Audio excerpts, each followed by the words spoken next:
This is number 4 in a series of videos explaining concepts from a book I wrote called Philosophical Contemplations.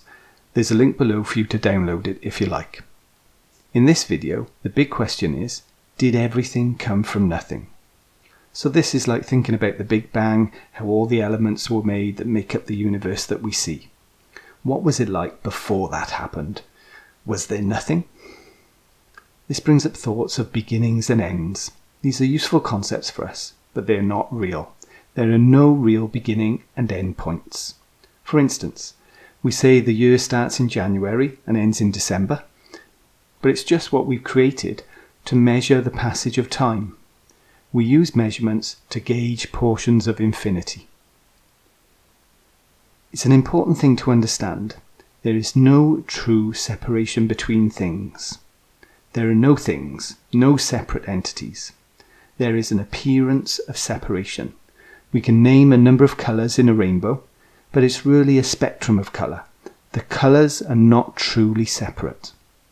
And where do the colours begin and end? They vaguely fade into and out of view from what we can't see. Where does the day start and end? You can pick a point and stick with it, but it's not a real beginning and end. So back to the big question, did everything come from nothing? Taking into account the law of opposites, you could say that the sum total of everything is nothing.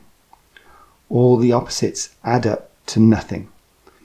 But it's not nothing in the sense of no existence, it is total existence.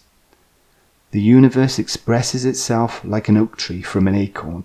It perpetuates itself and returns to itself in a never-ending cycle.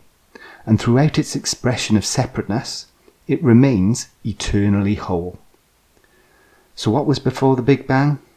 Nothing. And everything. Just in a different phase.